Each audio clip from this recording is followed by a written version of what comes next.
Hi, and welcome to the Misguided Salon series. I am your host, Paul Goslin, creator of the web series Misguided, and today I will be interviewing Jackie Zeman. Jackie has played Nurse Bobby Spencer on ABC's General Hospital for over 40 years, and she joined the Misguided series in episode 8, The Visit, where she plays Mo, my soap opera-loving mother who only wants the best for her son. In today's interview, we dreamcast who might play my father and Nana in Misguided, should those characters come to be, and talk about how Jackie has stayed so positive and upbeat after being in the entertainment business all these years. I hope you enjoy the interview.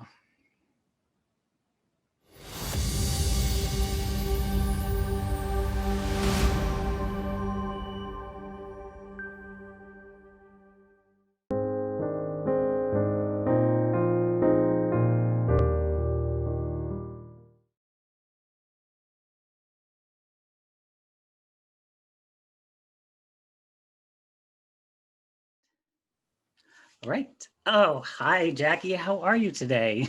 Hi, Paul. I'm happy to be here. Thank you. Thank you for inviting me. No problem. Thank you for not only doing this, but being a part of Misguided, which is probably the first question that I would like to talk about. And how did you come to be part of Misguided and part of this Misguided family that I've put together? Well, first of all, Paul, it's a blessing because I have to say you are a joy to work with and play with and to know.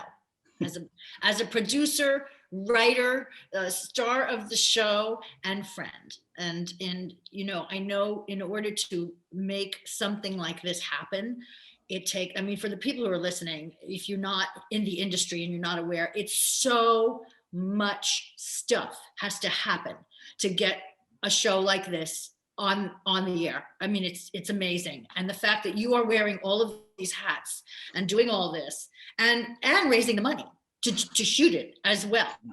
So I just, I think my hat's off to you. And I have the ultimate respect and for you and joy of working with you. And I really like you. I think besides being all good at all the business stuff, you are a really talented actor and you're a nice person. You're a great person. So you've got it all. I just had to say that. I mean, I think we can end the interview there. That's all I needed. Thank you so much. Thank you. That's like super kind and wonderful, and everything back to you. Like I think you're wonderful. But so well, you know what it is, Paul. When first of all, to be playing your mom, to be playing Mo, your mom, it's the biggest compliment to get hired to play somebody's mother. Because that's, your relationship with your mom is like one of the biggest things in your life. So, I feel like I felt when I first started, you said, how did we start? Okay, let me say that first.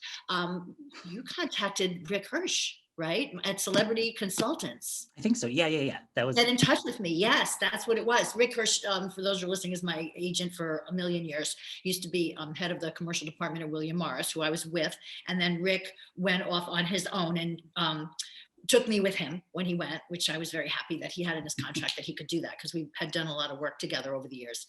And in those days when I started with him, I was doing a lot of endorsements. I was on General Hospital every day, and because I played the nurse, I was getting a lot of pharmaceutical offers to do endorsements and different things and media tours, which I love doing, which was a lot of fun. So I got to go with Rick, and then he had his office and then he moved his office to a different location all here in LA. And then you contacted him and we met. And for those of you that don't know, Paul didn't even make me audition. He offered me the part, which, that as an actress, that always makes your heart feel really happy. And as a person, it always, gives you that confidence of being wanted. What comes to mind is when Sally Field accepted her Oscar that time, and she said, "You like me, you really like me." But we all feel like that every once in a while. So to get that stamp of approval from someone who says, I want you in this show and I want you to play my mom. I mean, that's really a beautiful thing. So I felt warm and fuzzy about you, Paul, before I even actually met you in person. Well, it was just like kismet that it all sort of worked out, because I think I had already booked a studio for the shoot day. I had already the wheels were going. We were ready to shoot, and I didn't have a mom yet. And so I think it was a Tuesday. I emailed your agent, and I was like, is this a possibility? What's availability like? What's happening? And is it okay and possible? And I think by Thursday, everything had worked out. You had the scripts, and then Friday you showed up, and it was wonderful. It was Uh, boom. Yeah, it was fast. it It was was very, good. very fast, but it kind of reinforced this feeling, and I think you've brought this constant reminder to me when I'm working on Misguided is that I left New York City and moved to LA with this worry-free attitude. Like the universe, there's a bigger plan for everything, and the universe is going to have your back. And I wasn't stressed that I didn't have a mother yet. 3 days before we were filming, I just knew something would happen that was supposed to happen the way it's supposed to happen. And having you come on board and then like take over this role is like beautiful, and it is a reminder that I don't have to worry too much. I know that things are going to work out, especially with this show and relationships and whatnot. So I love it. I'm so happy that you are a part of this journey. Well, thank you. It's funny how what you're saying, because I believe in all that too, that things will just happen as they're supposed to be. I believe in the synchronicities of life, and that the energy is connected. And I also recall that after, I think it was when we were doing the second season, not the first season, I was doing my hosting thing for Make This Place Your Home and went to Burlington, Yeah. where you grew up, where your mom would, you know what I mean? And so we had mentioned Burlington in the script. So I knew that was like the location, of where Mo lived. And it was so interesting because we did some locations, but not all that many. We did, I don't know how many shows we did for that, 10 or 12 or 15 shows. And to have it be Burlington, right when I was working with you and be there, it was like, because I had never been there before. So, you can only see so much online, and then to actually go and see what it was like, I felt like, oh my gosh, I felt like not that it was like research for the part, but it helped me fill in some of the character and the background, just seeing like, looking how, first of all, how beautiful it is there and how friendly the people are, and getting that neighborhoody feeling of knowing people, and that there's space and there's land, and then there's also like, places to go because it's a cool developed place. But it kind of has everything. At least the sections that we saw had everything. Yeah. I mean, I grew up a little bit outside of Burlington, like 20, 30 minutes outside, but Burlington was the main hub. It was our downtown. It was the city that we all went to. I went to school there, and but it was when I heard you were going to Vermont, I was like, this is it. This is like how it's supposed to happen and meant to be. And like, it just checked off another like item on the list. Like, oh yeah, you're doing the right things. Like things are moving in the right direction. And another thing that I like that I'll just bring up, when you write, you've actually made it so real and good because you do locations as well as in studio. You found great studio sets for us to do that look like, and then sometimes we shoot at Paul's where he lives, which is really homey, which is amazing that you were like willing to do that. And then sometimes we're in a studio for some of the scenes. I mean, can we say like what is in the studio or what is not, or should we not? Yeah. I think we can. Oh, yeah. Absolutely. Okay.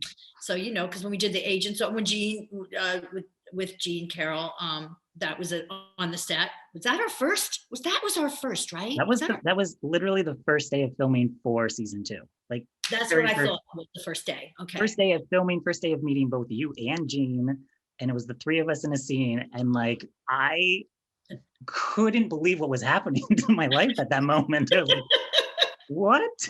This is amazing. That was a really good shoot day because we had a lot. You had, and the scenes when, if everybody, when Paul writes, he writes like, it's not like little short smidgy scenes, like what happens on the soap opera that, that we all get used to now. Our scenes used to be 12, 15 pages long, sometimes 20 pages long a scene. Now that soaps are more plot driven, the scenes are shorter. They're like 2-3 pages. Sometimes they're half a page. Boom, boom, boom, boom, cut, moving on to the next one. Because they're plot driven, they're no longer character driven. So it's just what's happening in the story. 1, 2, 3, 4. The writers come up with a story. The actors are like chess pieces. They stick the actors in a storyline, decide who's going to do what for the plot that makes the plot move forward. And that's how it goes.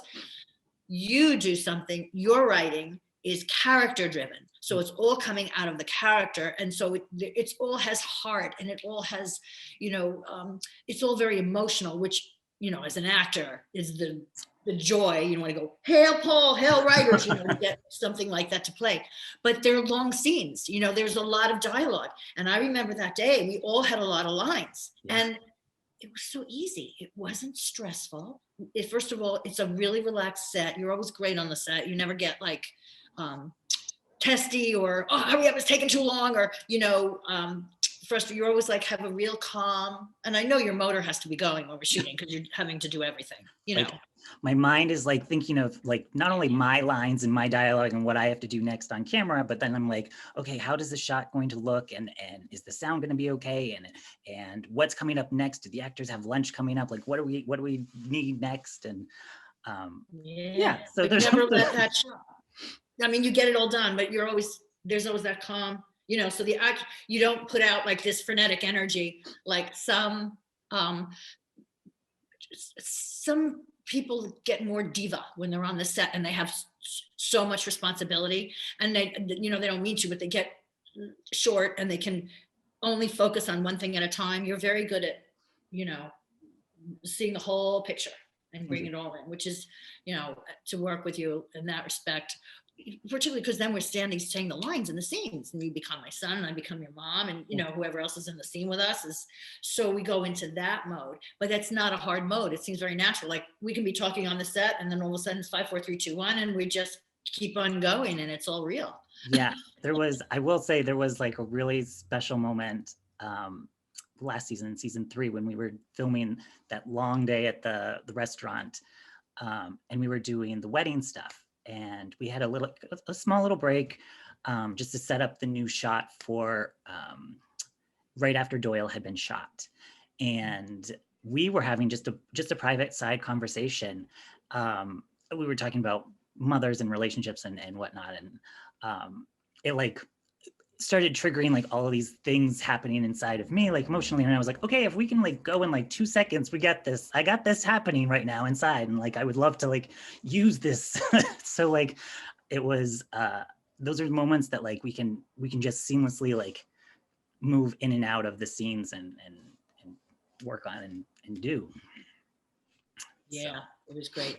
We did a lot that day. Oh my goodness. That was those weddings. First of all, those weddings. Oh my God! That when you had asked me the other day, like, what are some of your favorites?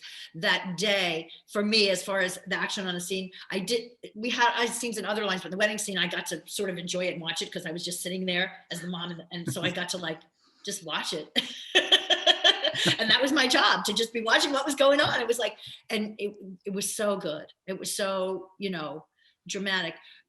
Your writing, the way you do the scenes, it slips and slides from comedy to drama to reality to and you're really good. I know because you love soap operas, and for those of you probably all know this, but Paul is like a guiding light fan, like love that show.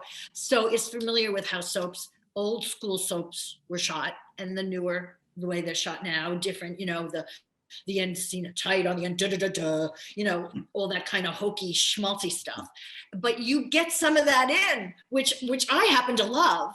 And it's interesting working with you because you're very natural in your scenes. You all just flow. Like you could be talking, like you said, offset, and then all of a sudden, let's do the scene now because I've got it going.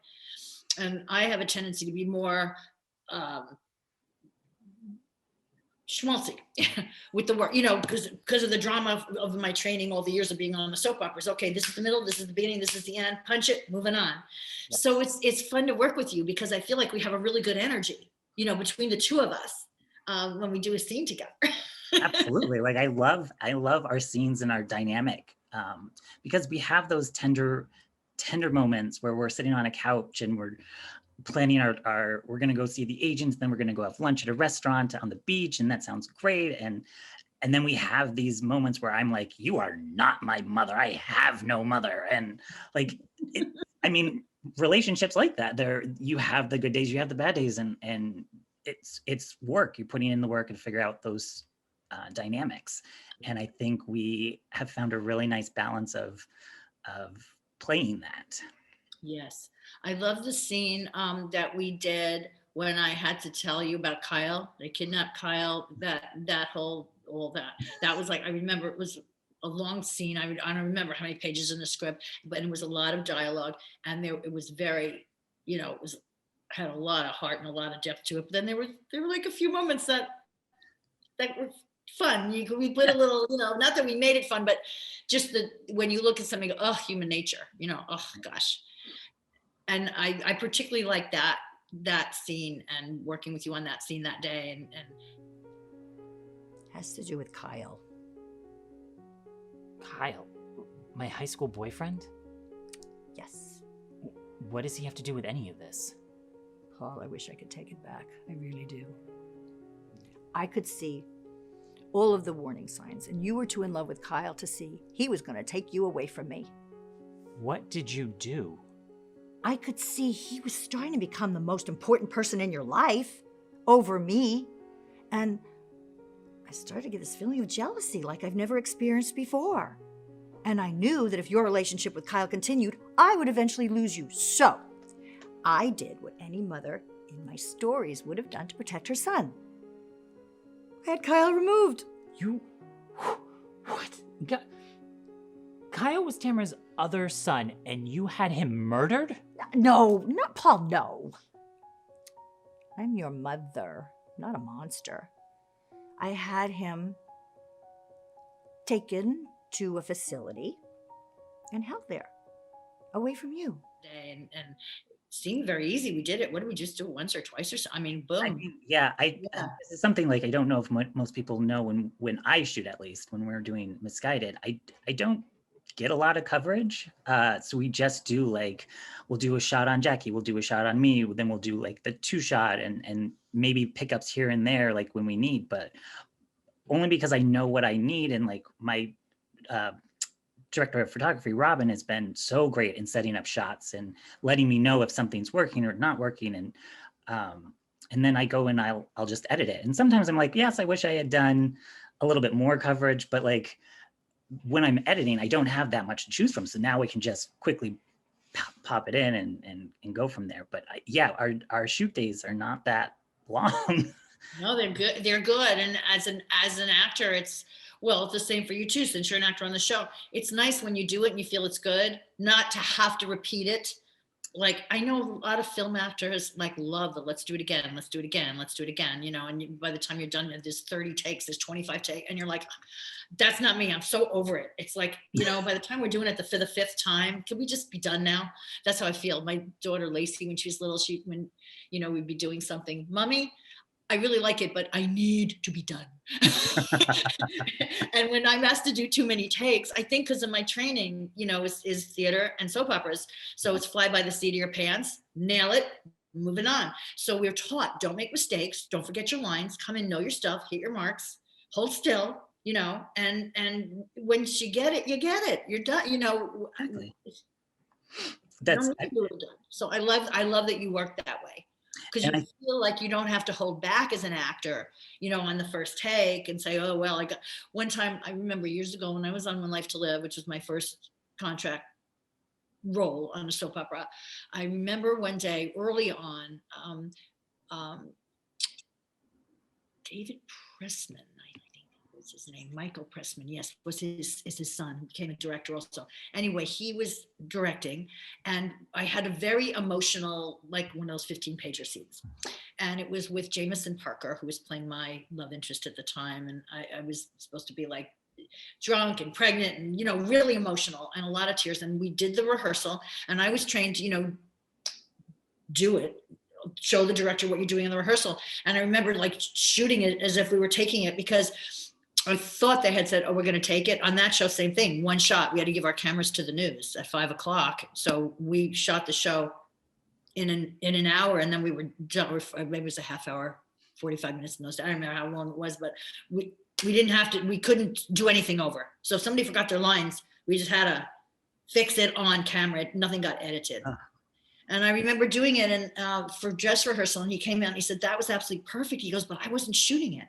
He goes, why did you give it all away? You just did it. Are you gonna be able to do it again? And I was like, oh, I hope so. I don't know. because we didn't, on soap operas, we didn't have to match. We didn't have to do it again, you Yeah. know? So, and I remember one time he was so funny. He was so funny. He said, come in and act like act like it's cold. And I said, act like it's cold? What do you mean? I got the scarf, I got the gloves, I'm doing this. He goes, no, like jump up and down like, like you're cold. I was like, okay. Oh. So there you go. From the scenes that are really like internalized and emotional, and the scenes where the director goes, just give me more, cry more, be happier, be cold. Yep, all of these different things to play and like different. Oh.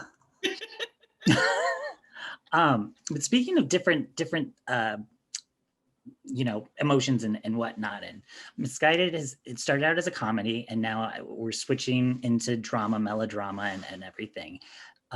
You have the distinct honor of being nominated for an Indie Series Award for the same role in both comedy and drama as a supporting actress. And I first think that's kind of awesome. It's a fun little trivia bit, but how does it feel to have like the nomination and be almost an ambassador for Misguided within the Indie Series community, and how does that feel?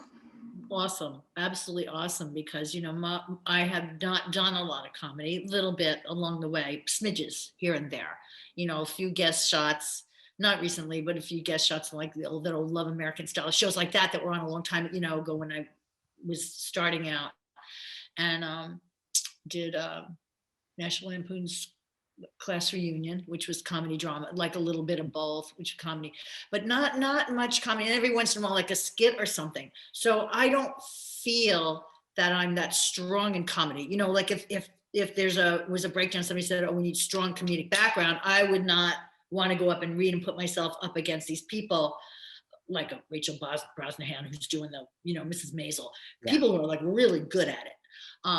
So the fact to get that nomination for comedy, I was like, well, it comes back to that, oh my goodness, I didn't think I was really that good at this, but it just goes to show, if you work hard enough and you have someone who's writing for you and directing you and it's going well, you can make it, you can get better at something and you can make it really, really good. But that's a team effort. That's just not me showing up and going, oh, okay, I can nail this because I'm funny and I'm good. You made me look good. So thank you. I think what's kind of interesting too about the way the comedy is in Misguided is it's not like slapstick. It's not a sitcom based comedy. There's just a natural humor that's in it that I think you have. Like, you are really funny to me. Like, I love conversations with you on set, and when we were at the Indie Series Awards and we had drinks and dinner afterwards, you're really pleasant and just like full of energy and life, and I think that comes off when we're doing these comedic scenes. It's very fun, and I think it's just a joy to watch. And so when you have that and then you flip it to a dramatic scene where you're telling me about my high school boyfriend that you had kidnapped and whatnot, it's like, first of all, that's also funny, in like a weird way, weird soap opera way. But it is really a joy to watch because you do have this whole life that you bring to a character. Thank you, Paul. Well, it's interesting that I love that you are so good at wanting to go back and forth and do both, because normally, as you know, on soap operas, they don't ever let anybody be funny. And the few times that I have tried, on General Hospital, I never tried on One Life to Live because that was all no comedy on that at all. We didn't even have like a comedic person on that. But then going on General Hospital, we have like Ken Schreiner, who can be really funny. Yeah. And he's one of my best friends, and I love working with Ken. And he's, he does stand up and he's funny. They let him do comedy, but every time I've ever tried to put something in just to, like I'll read a scene the writers will write, and I'll just think, oh, sometimes I go, oh, what would Mary Tyler Moore have done with this? What would, Lucille Ball have done with this? What would, the old time greats that, I watched for a million years when I was young that I kind of, they never let me do it. One time they let me be funny on GH, and it was a scene with Lynn Herring, we had to have a cat fight on the set. And, we're like fighting and rolling. We're all dressed up in gowns. I think it was a nurse's ball thing or something. We got these really expensive gowns on, and, we both got hair extensions in. And I said, I want to pull her hair extensions out. I think it'll be funny. And then she said, yeah, I want to pull hers out. So we ended up doing this thing, and it was funny and it was good. And I said, Lynn, they're going to cut it. They're not going to but see, because it was with her, they left it in because she does comedy. They let Lynn and Kin are like, they decide the two people that are allowed to do comedy on GH. And when I would try, they're like, no, the audience is like, you're the heart one. You're the heartfelt one. The audience has to be on your side. You're not funny. They have to be like, be rooting for you in your heart, not because you're funny, because you're real, because it's important to you. I'm like, oh, okay. But, everybody, it's like you say, some people are funny. We all have moments in life. Right. Exactly. Oh gosh. I sometimes will think, I was like, sometimes Bobby could be funny. Like, I don't see why she can't have a sense of humor. But yeah, I don't so. That's why I have my own show, and I can let people be funny if they want to be funny. And yeah, nice. That was, I talked about this briefly in another interview where Cynthia Watros' character, the waitress, she was like, could I make her just a little kooky? And I said, yeah, whatever you would like to do. Like, I trust your instincts. That's why you're here, because I think you're an amazing actress. And then her stuff was like some of the funniest thing I've seen in Misguided, just because it was like bizarre, but it also helped that she was sort of the comic relief all last season. Like trying to be more of a drama, like it was nice to have like one standout moment that's funnier than, yeah, murders and whatnot. Yeah, she was really good. You did a scene with her when we were doing the wedding scenes that day. I remember, I don't know if that was her first day, but it was the first time I had seen her. It was the first time I ever actually worked with her. I knew who she was because, over the years, just that stuff, Emmys and things and whatever. And I know she's a really fine actress and had been nominated, for Emmys. I think she's won Emmys. She's really good. But you had a scene, and it was I don't remember the lines, but I remember watching, normally we take a break, but when you were shooting that scene, I stayed like off on the set because I wanted to watch and see what you were doing. And you were in a booth at the table, and that I just remember watching the scene, and I remember thinking, oh wow, she's really good with him, and you two were working really good, well together. It was really good. Which I think is, I will make it a testament to the actors that I have surrounded myself with, because I haven't had a single audition for Misguided. Like, everyone that I have brought on has been an offer, and I'm just, would you like to be a part of this? I would love you to play this role. Like, I think you're very talented enough that I think you should be part of this show and will help elevate me, because, I want to be better as an actor as well. And so surround yourself with people you think are amazing. And I really, that was the first time I had ever met her. And anyway, it was beautiful. And I loved working with her. And with everybody, it's really fun to have your own show and just do this. Like, these things you're like, I wonder if I could do this or that or whatever. And then we just do it, which is kind of cool. And I think having these different like soap actors in it and giving it this soap opera history-esque is a really nice touch, and touching on different tropes and whatnot. And I was curious if you had a soap opera trope that you might want Mo to experience in a upcoming season. Oh, wow. I would, there's nothing in my head that I'm like, oh, can we do this? Because I would just pitch it to you if I had an idea. But so far, you have given me such wonderful scenes, and I've never ever read a scene that you've given me and thought, that's the stretch, or oh, I got to tweak that, or I've never had to call you and go, can we just change this a little or adapt it, or is it okay to try this or that? It's always been very clear to me what you want in the scene, or at least I think it is, when we get on the set, and we always make it work.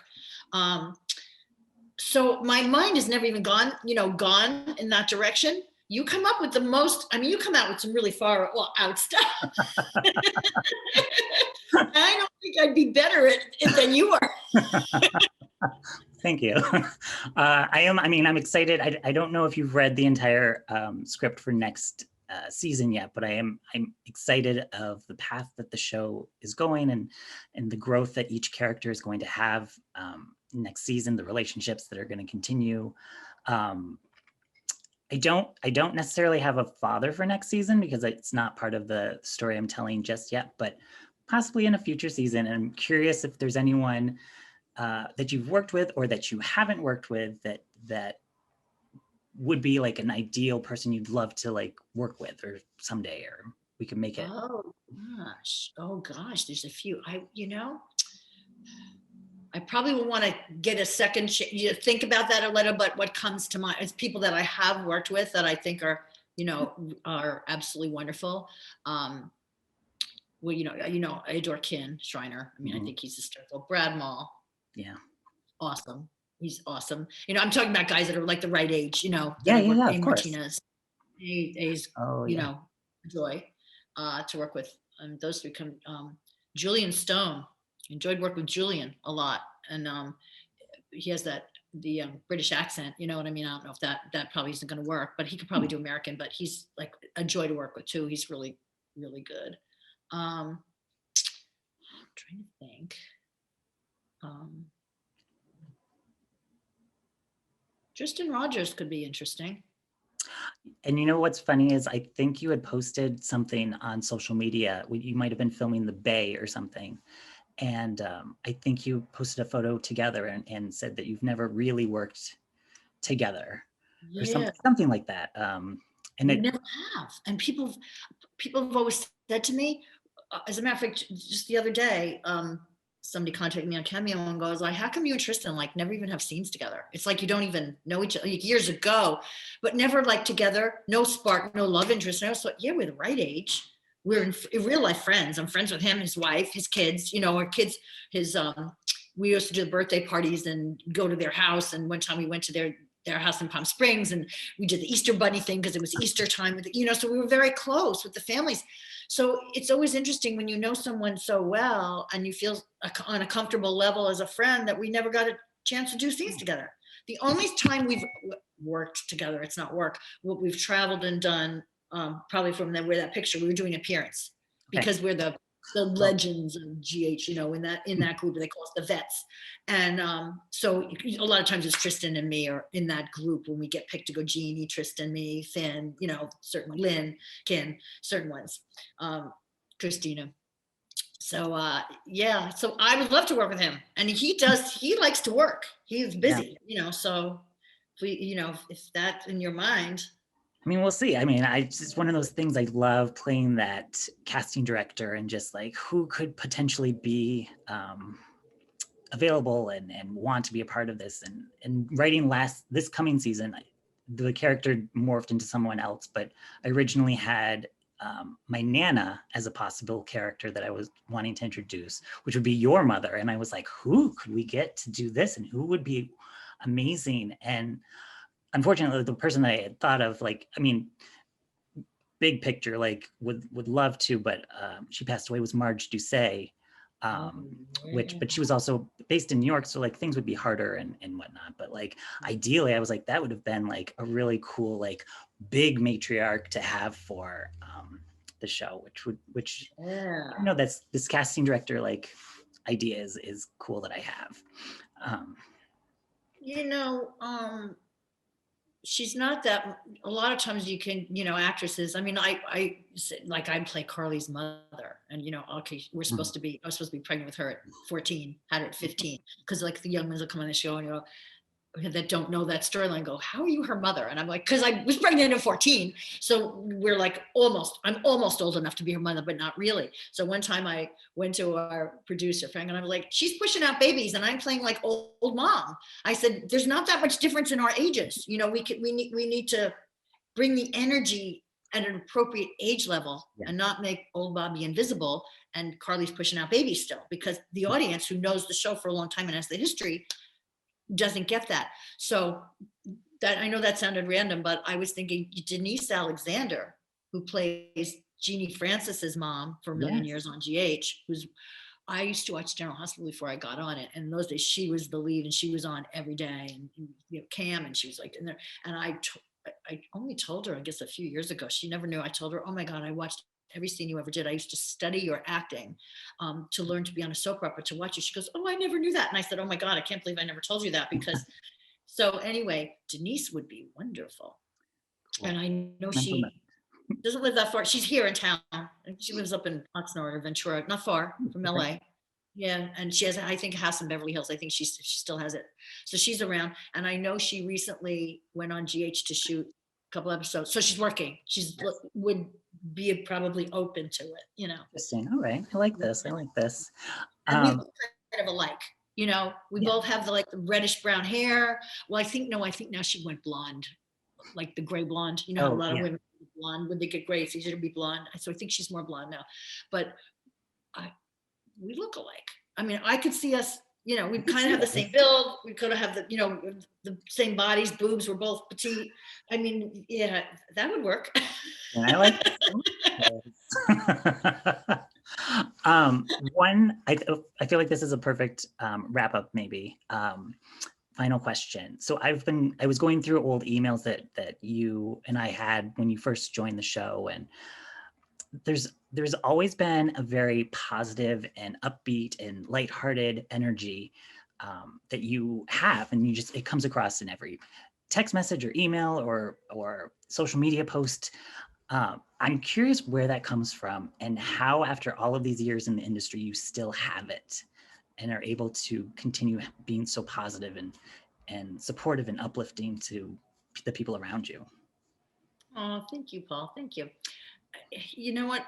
It's like I taught my children, I believe happiness is a choice. And I just get up every day and I choose to be happy. And as a matter of fact, when my kids were young, I had this poster I bought for them, because I have one daughter, Cassidy, she's my older daughter, she's like me, happy, bubbly, people pleaser, likes to say yes, would rather say yes than no if we can do something. Lacey, my other daughter, is really kind and loving, but she's more, or at the time, when she was younger, more reserved. You know, she a little more restrained, a little more thoughtful. She would sometimes lean back and watch before she would lean in. And I said to her one day, when she was like 3, Lacey, you know, happiness is a choice. When you wake up every day, you can decide. You can make it a great day, or you can make it a day where you're not so sure you're going to have a good time. And she said to me, Mommy, when I wake up in the morning, I don't choose to be cranky. Sometimes I just am. As a mom, it was the biggest lesson in my life, because I realized some of it is genetic. Some of it is just, we are who we are, you know? But I think that as a parent, as a family member, you can work on making the happy thing more important. And Lacey did. I got this poster, I put it outside their bedrooms, and it was this big one. I don't know where I got it. I didn't make it. I bought it somewhere. Probably like Aaron Brothers Art Mart or someplace like that, which used to sell the posters. And it was like, you know, happiness is a choice. Choose happy. And a friend of mine recently wrote a book, and he asked me to write a testimonial for his book, because he said something like what you just said, Jackie. You always seem happy. You seem to know about it. And so thank you for that. But I just think, you know, we get what we get in life, and then we're done. So every day, I don't give away days of my life by being angry or being, you know, pointing a finger or being resentful. Not that I don't have those feelings, but I learned at a young age, don't give somebody else the power, you know, to control how you feel. And I used to say to my daughters when they were growing up, you know, oh, they'd say, oh, she took my book, or she took my socks, or she, you know, in the back. And I'd say, hey, you can't choose. You can only choose for yourself. You can't control anybody else's behavior. You can just choose for yourself. So work it out, girls. And that's how I live. I love it. I love it. It's infectious, and you're very authentic and real, and I love it. And I love getting to know you, and this has been an absolute joy. The perfect way to spend my day in quarantine, wherever I am. So I thank you for doing this. I know people that are watching are probably already following you on social media, but I'll put all your stuff on the screen. And I thank you. I thank you so much for being a part of Misguided, for coming on and doing this salon series with me. Yeah. Thank you, Paul. I'm enjoying every minute of it, and I look forward to our new season. Me too. I can't wait. We will film. I know it. I just don't know when, but we will film. We will when it's the right time. Here Yes. we go. Yes. All right. Well, thank you so much for watching. Thank you for being here, Jackie, and we will see you next time.